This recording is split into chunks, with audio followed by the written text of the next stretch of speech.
I heard it said not long ago, confidence is a result of keeping promises that you've made with yourself. So if you talk one thing and do another thing, you're going to have a lower self-image because you look in the mirror saying, hello, liar. You can't help it. You want to have a high self-image, set significant goals, and chip them away. Go for it. Write them down. Have the courage to have notes and have books and have affirmation that are saying, this is who I am. This is what I stand for. This is what I believe in. This is what I'll die for. This is what I'll fight for. This is who I am.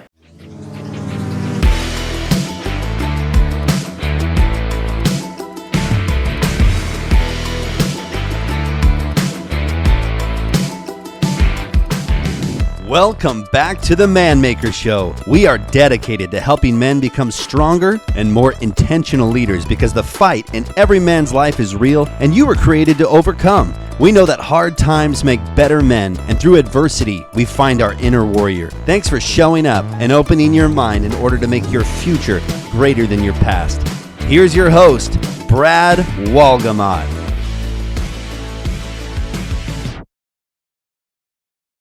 Welcome back to the Man Maker Show. Hope you're doing awesome. Bradley Wolgamott here once again, talking to you about men, right? We're all about helping men become better men. We're about helping men lead men. We recognize that men need men. There's an assault going on. There's titles like toxic masculinity. What is that, right? It's literally a description of how bad men are. What an amazing thing. You imagine if that was being said about women or a racial group? I mean, it's unbelievable, but it's happening and it's real.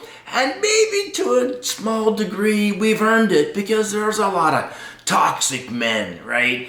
So I get it, but man, we don't deserve it. So I'm at war with it. And I want to talk to you about how to be better men. I want to talk to you about how to lead men. I hope you'll share this video. I hope you'll pass it on to people you think it might make a difference to. My goal is to really just reach as many people around the world, literally tens upon tens upon tens of millions of people, hundreds of millions of people need to learn how to lead their family, how to lead themselves, how to be a provider for their families, how to provide security. I mean, think about it. What does a family really need, right? They need security. They need to know that their home is safe and taken care of, paid for. It's a place of refuge, a castle that they're safe behind the walls. And as a man, that's our job, right? Like it or not, it's our job. Can women participate? Of course. Can it be a woman's job? Of course. Don't get all weird on me. I'm just talking about as a man, that's my job. That's my domain. I want to be the king of my family, which means I'm here to serve, right? Not be served. In any event, I'm going crazy here. Tonight I want to talk to you about a really important subject, and that is the assault on your identity. I have had a chance recently to be part of kind of a symposium of speakers and leaders on a variety of events, and one of the common things I'm hearing is that people don't believe in themselves. In fact, when people get kind of private, kind of quiet, they honestly say, I just feel like I'm not enough. I just feel like I don't have what it takes. And while I'm so grateful that they have the willingness to be transparent about that, it breaks my heart to think that there are a lot of people that think this way. And all I can say is that's not true, because you have the ability to change who you are. It may, at this point, be true, but none of that's permanent. And I'm going to talk to you about that a little bit so we can kind of grind through changing that. If you're watching this, and if you're with me today, tonight, you're in your car, wherever you happen to be, and you're saying to yourself, yeah, I just don't know if I can do it. You're not alone. If you're thinking, man, I don't know if I could overcome this. You're not alone. We've all been there. If you've thought about, would anybody ever love me? I get it. I've been there. A lot of us have. Do I fit in? Do I always feel like kind of the odd one out? Why am I always kind of the awkward one? There's a lot of us. We've all probably been there, right? I mean, as silly as it was, I was a middle boy of 3 boys. I thought my dad loved my brother, and my mom loved my little brother, and I was getting the dog scraps, right? I didn't think there was someone that really cared for me. That's so stupid. My parents loved me, but I built a case for it. And a lot of us do this in our lives, and a lot of it has to do with choices that we've made, and some of them are choices that were made for us. I'm going to walk through 4 particular categories I think really impact, that might make some sense to you. And the first season I'm going to talk about is baby to 8 or 10 or 11, 12 years old, in that range. I don't know if you've noticed this, you probably have, but when someone has a baby, they just love them. They can't kiss them enough. They're like, if you've had a baby, you know what it's like to kiss a baby cheek. It is like, it's like heaven. It's just the softest, sweetest, and they're so beautiful, and they're so reliant on you, and they're so borderline compliant with you, and they're just so, flesh of my flesh, bone of my bone. They're just, you just can't get enough of it, right? But something seems to happen when that little child develops a brain, and that brain gets a little bit demanding, and you'll see them at the grocery store, and they're going through the line, and the little kid's eyeballing the pack of gum or the little Twix candy bar, and he's like, "Mom, can I?" "No! Stop it!" Or if there's 2 siblings and they're kind of picking each other, "Stop it!" And all of a sudden you see like these little children just getting absolutely yelled at, right? You get the machine gun no, right? Is any wonder why most kids' first word is no, right? No. It's like, how many times do I have to say no? And we go from the season that we don't remember of just being loved and kissed and cradled. Not everybody experiences, but you know what I'm talking about. Most babies just get loved on, right?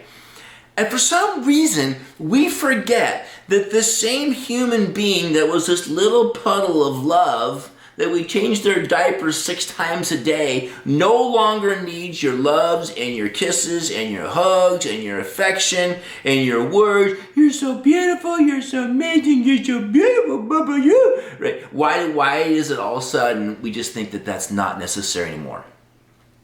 Because it is. Now, in today's world, maybe people are doing that for their teenage boys, and probably not necessarily then. They're turning themselves into complete softies. But the reality is that somewhere between ages of newborn to about 2 or 3, it goes from all love to just all control. What can I do to make you obey me? Right? What can I do to make you afraid of my punishment? The only way I'm going to get you to change your behavior, which is stop doing this and stop doing that, and stop breaking things and stop making messes and is to make you afraid of my punishment. And it happens, and eventually they win, and we become afraid of these individuals and afraid of their punishment. And it's a sad thing, but it begins to create a self-image issue. Now, there are some parents that are in that mode where they'll never tell their child no. They'll never discipline their child. And, it's a scary subject to get into disciplining children because there's so many different beliefs on it. So I'm not going to do it here tonight. But I don't think you're doing your children any benefit if you're not having strong discipline so they learn right and wrong, good and bad, yes and no, and what it means, and that their little mood swings are not going to be the end all of the conversation. They're not going to get the way because they give you silent treatment, or because they pout, or because they cry, or because they throw things, or they, I'm assuming most of us have learned this as parents, because it just doesn't work. It just doesn't work. And maybe it brings peace to the minute because you give them exactly what they want, but ultimately you end up with a person that is behaviorally difficult constantly. But in most cases, what we're seeing is kids have this lazy parenting style. And we were all children.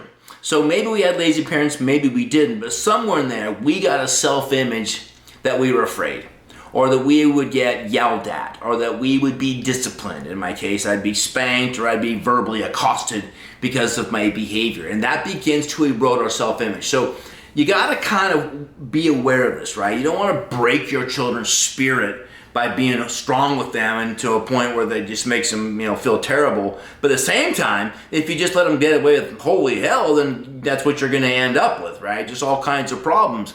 So what we want to be aware of is this constant development of self-image. Now, Our childhood is over. Whatever happened to us, happened to us. But oftentimes we are who we are because of this era. And if we're raising kids, then this era means a lot. And how we handle it is important. And I'll do that in future episodes. And again, I'm not the expert, but I have raised 5 kids, so I do know a little bit. And they're all doing pretty good. Well, Chosen's only 5, so hang in there. But my point is, it's not my first rodeo. And I've certainly experienced thousands and thousands of children being brought up by thousands and thousands of adults that have been involved in my life over a lifetime. The second group of people that really seem to impact our self-image is teachers and coaches. And this is that second era between 8, 9, 10 and kind of high school era when we kind of leave the cradle, if you will. And it seems as though the most influential people in our life are teachers and coaches. Of course, now we know social media is a big piece of that. But as far as the human side of it, you might have had some really good teachers. You might have had some really bad ones. But I would ask you to rehearse what you heard. Right? I come from a family of a very, very bright, intelligent older brother who I'm extremely proud of. Coming in through school, being behind him, being dyslexic and ADD and going through special programs to get through school, I resented the fact that he was so smart, right? Because I'm not him. And I think, oh, you're Greg's younger brother. Okay. Oh, what happened? To a point where I hated school. I hated it. I couldn't wait to get out. I couldn't wait to finish. I couldn't wait for 2 o'clock every day. I couldn't wait for summer breaks. I couldn't wait for spring. I couldn't wait to get out of high school. College was never going to be in my path because my experience with these people that were developing me was negative, right? They were whatever, speaking negative things to me. And I say that because you have to look back at the years of your life and say, what developed me? And if you're struggling at all, then maybe you are replaying some conversations with people that didn't have any awareness of the impact they were having on you. When I coached baseball, I would see coaches yelling at their kids, like thinking that yelling at them would make them swing the bat different, throw the ball different. What it did is it had the opposite effect. They were so afraid to be yelled at again that they couldn't even think. And then the coach would finally get to a point where he would blow his top and he wouldn't say anything. He would just be disgusted and turn his back, and the kid would walk in the dugout just feeling so defeated, when in reality the defeat had happened hours, if not days before, of different types of blow. Now the coach thinks, well, see, I'm the bigger man. I'm not even saying anything. But you did all the damage up until the point. Now you're doing more damage by literally cutting him off. I've learned in coaching that there are 2 ways to coach. 1, the way to do it, and 2, the way not to do it. In other words, if you're a baseball player and they're stepping out because they're afraid of getting hit, instead of saying don't step out, you say put your front shoulder in. If they're receiving ground balls and they keep lifting their head, instead of saying hey, don't lift your head, you say focus out in front of your glove 4 or 5 feet. Get your nose out there. Right? Tell them what to do right versus yelling at them for what they're doing wrong. And in life, if you've been around coaches or mentors that have been pounding on you for what you've done wrong, that's probably why you have some self-image issues. It kills me to see an adult that doesn't believe in themselves anymore. And I'm like, how does that happen? Why did you give these people access to your overall belief system? Now, I say that question understanding that it was probably just a mathematical equation. They got so much of it that they began to believe it. They heard it from mom and dad, brothers and sisters, aunts and uncles, coaches and teachers, that they eventually began to believe it, that it became their reality. And they would look for biased confirmation around every corner that they can't, that they're not worthy, that they're awkward. Have you ever seen a parent introduce their children? Oh my God, this is my hellion. This is my sweet one. This is my ballerina. This is my smart one. This is my goofy one. This is my athlete. This is my drama. It would put labels on these kids, and you wonder why people have low self-images, right? I don't know what your label was. I had a bunch of them. And life becomes this self-fulfilling prophecy where I heard enough things said about me, I'm going to be that person, right? I was a rebel rowdy. That's what I was always told. Well, guess what? I got in so many fights in school, they didn't know what to do with me, right? They'd call my parents and say, well, Brad's in a fight, here are your options. Pick him up, he's expelled for 3 days, or I give him 2 swats for each day. That's 6 swats. What do you say, Mr. Wolgamott? Well, I'm not going to come get him. Oh, wham, oh, wham. And I mean to tell you, just beat the poo out of me. And I'm like, I was just trying to be who I thought I was, and I was a fighter. If things are spoken over you long enough, it happens. And then you move into this third stage. And the third stage can be maybe the most devastating nail in the coffin for people, and that's girls, right? Boys looking for girls, looking for love in all the wrong places, right? And you end up chasing, right? Most guys chase, and as they'll chase, they try to become what they think the girl wants. You got it all wrong, right? Be so attractive as a human being by your spirit, by your confidence, by your work ethic, by your dreams and visions and goals, by your attitude, by the energy you put off, that the woman that you're looking for couldn't possibly say no. You can't do anything about your looks necessarily, right? I mean, you can dress and you can lose weight and you can do your hair and so forth, but I mean, your genetics are your genetics, okay, whatever. But I'll promise you, there's nothing more attractive than confidence. There's nothing more attractive than someone that has great energy. And you don't have to be the best looking 6'4" chiseled dude with muscles everywhere. I'm here flexing my muscles trying to be the 6'10", 6'5" dude. You don't have to be something you're not in order to get what you want. What I suggest you be is be a person that has such an energy that people are drawn to you versus feeling you have to chase. Girls will mess you up. Sometimes they'll mess you up just because it's fun for them. Now, I don't mean to be picking on girls, but girls can be nasty mean. Boys can be nasty mean, but this is the man channel, so let's just be honest. Girls, high school girls, women, adult women, they can be nasty. They can play with your emotions, play with your life, play with you just because they're girls. Just because that's what they do. That's their right.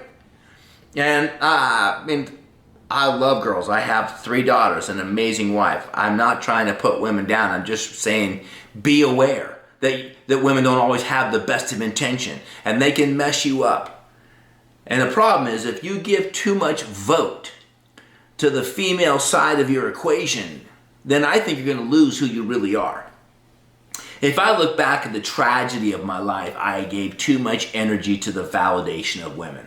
I allowed it to have more impact on me because I never thought I was a good-looking guy in school and never had many girlfriends, and they weren't that interested in me all the way through high school. I went to college for a minute, but I didn't ever pass a class. So I just never had a season of having a lot of girlfriends or any girls. And then I built my companies and I became kind of wealthy and somewhat famous, and all of a sudden women are after me like crazy, and I'm like, oh, this is bad. Oh, this is good. I wasn't ready for it. I wasn't prepared. And you need to know that can mess you up. I mean, nothing is more obvious in the Bible than where women messed up men. I mean, look at the greatest king in the Jewish world, where King David, look what he did. Look what happened to Samson. I mean, biblical characters, people that were close to the heart of God, fell to the fall of women simply because they were not aware of the dangers. And your self-image can really be whacked by that. So I want to really encourage you to have a healthy perspective when it comes to women, when it comes to girls, when it comes to dating, right? You become so solid that you get to interview, you get to choose. That doesn't mean you're arrogant. That doesn't mean that you're a big bully with that. It just means that instead of chasing and becoming what they want, be the best of what you can be, which makes you a better man maker, and attracts you that partner. But oftentimes that isn't the case, and men end up with these sappy self-images where they don't know how to stand up for themselves. They don't know how to really be bold in their relationship with their wife or with their children or with themselves or with their friends. And this is why we have the show. We're going to work on this. We're going to go to work on developing the confidence of a man.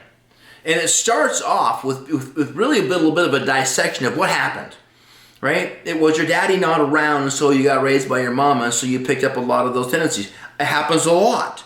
So maybe you didn't have a man maker in your life helping make you into a man. So you might have missed it. It could be a complete scotoma, right? A complete blind spot to you. You don't even know.